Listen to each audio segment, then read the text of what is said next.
जितने भी साधक हैं, भक्त हैं, बहुत ही ध्यान से इस सत्संग को सुनेंगे। निश्चित ही आपको अपनी साधना में लाभ मिलेगा। देखिए, भगवत भजन, भगवान नाम जप, ये भगवान की प्राप्ति कराने वाला है। अगर साधक विवेकवान है, बहुत ध्यान से सुनेंगे, तो वो भजन के प्रभाव से भगवान के दर्शन ही चाहता है। वो संसार की समस्त इच्छाओं का त्याग कर देता है। ध्यान से सुनेंगे। अब यहाँ पर मुख्य बात है कि जैसे हम सोचेंगे कि संसार की इच्छाओं का त्याग, ये सुनते ही जो साधारण साधक हैं उनके भीतर एक भय, एक डर आ जाता है। ध्यान से इस बात को सुनेंगे। ये भय और डर ये क्यों आ जाता है? ज्यों ही भीतर संसार त्याग की बात आती है, इच्छाओं के त्याग की बात आती है, तो हमें अपने भीतर देखना चाहिए कि हमारे भीतर क्या डर आ जाता है, क्या भय लगने लगता है। हम ध्यान से सुनेंगे। हम भजन के फल को सांसारिक इच्छाओं की पूर्ति ही समझते हैं। और ये कब समझते हैं? जब हमारा अंतःकरण शुद्ध नहीं हुआ, तभी हमारे भीतर डर आ जाता है, भय आ जाता है।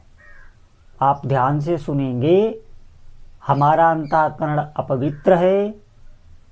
सांसारिक भोग और पदार्थ हमें बहुत अच्छे लगते हैं और उनके भोगने की इच्छा हमारे भीतर बनी हुई है, तभी ये भय और डर लगेगा।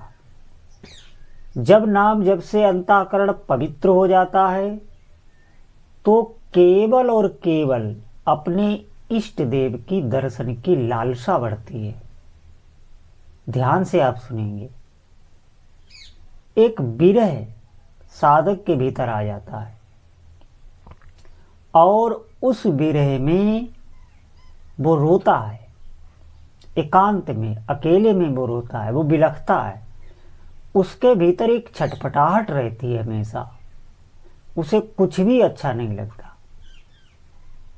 उस विरह जो उसके भीतर व्याप्त होता है, उसे भगवान सह नहीं पाते और उसको अपनी अनुभूति कराने लगते हैं, उसे आनंद देने लगते हैं। इस बात को ध्यान से समझना होगा। और ये विरह आता है सिर्फ और सिर्फ नाम जप से ही। जब साधक नाम जप में तन्मय होने लगता है, डूबने लगता है, नाम जप में जब उसका मन लगने लगता है, इस अवस्था का जब भजन होने लगता है, तो आपके भीतर विरह आने लगेगा। ये विरह क्यों आने लगता है? क्योंकि नाम जप से उसका हृदय शुद्ध हो जाता है। शुद्ध हृदय में ही विरह व्याप्त होता है। शुद्ध हृदय में ही इष्ट देव को, उपास्य देव को देखने की इच्छा आती है। अशुद्ध हृदय में नहीं आती, ये ध्यान रखना। अशुद्ध हृदय में संसारिक पदार्थों की ही कामना रहती है, इच्छा रहती है, और सारा का सारा भजन, जो भी वो भजन कर रहा है, जो भी वो श्रम कर रहा है, उसकी पूर्ति वो संसार में ही देखना चाहता है। साधक बहुत सावधान हो जाएं, ध्यान पूर्वक इस बात को समझेंगे। देखिए, हमारे सिर्फ सोच की बात है। हमारे सोचने से संसारिक इच्छाओं की पूर्ति नहीं होती।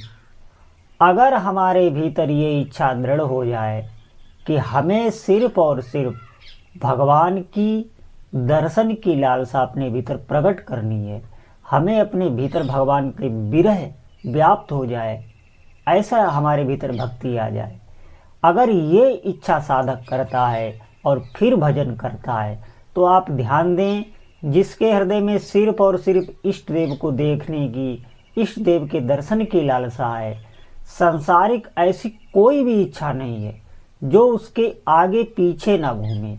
ऐसी कोई वस्तु या पदार्थ नहीं है जो उसके आगे पीछे ना घूमे, क्योंकि यही माया भगवान की उस साधक का दुलार करने लगती है।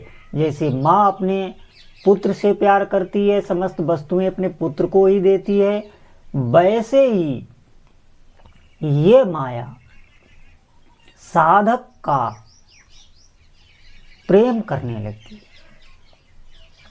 जो समस्त उसके पदार्थ हैं, जो समस्त वस्तुएं हैं, जैसे माँ अपने बच्चे को बिल्कुल निराश नहीं करती, ऐसी ही माया माँ की तरह उस साधक का दुलार करने लगती है।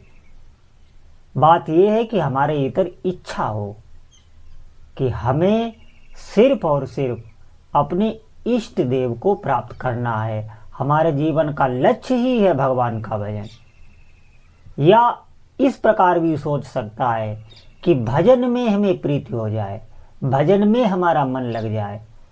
साधक अगर भजन करने जो भी वो नाम जप करता है, उसके फल में अगर वो नाम जप ही चाहे कि अधिक से अधिक नाम जप हो, नाम जप में मेरी प्रीत हो जाए, नाम जप में और से अधिक नाम जप हो, नाम जप में मन लगने लगे, उसकी सारी इच्छाएं नाम जप को लेकर ही हैं, तो भी यही स्थिति आएगी, तो भी माया उसे दुलार करने लगेगी।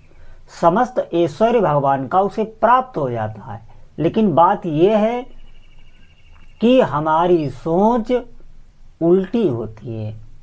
हम ज्यों संसार को पकड़ना चाहते हैं, माया को पकड़ना चाहते हैं, वो हमसे दूर ही भागेगी। इस बात को ध्यान देना। तो सबसे मुख्य बात है कि हमें अधिक से अधिक अब नाम को ही पकड़ना है, क्योंकि अगर हम नाम की इच्छा करें, हमारा नाम जब बढ़ने लग जाए, नाम जप में हमारी प्रीति हो जाए, तो भी वही बात है। और अगर इष्ट देव की दर्शन की इच्छा करें, दर्शन की लालसा करें, तो भी वही बात है। तो इष्ट देव तो हमें दिखाई नहीं दे रहे, नाम ही हमें पकड़ना चाहिए। सभी साधकों से मेरी प्रार्थना है, अधिक से अधिक नाम जप करें। जितना नाम जप में आप रुकने लगेंगे, जितना नाम जप में आपका मन लगने लगेगा, तो आप देखेंगे कि आपके भीतर समस्त स्थितियां आने लगेंगी। तो जितने भी साधक हैं, आज से ही अधिक से अधिक भगवान नाम जप करें, आपको निश्चित ही लाभ होगा। बोलो जय जय श्री सीताराम।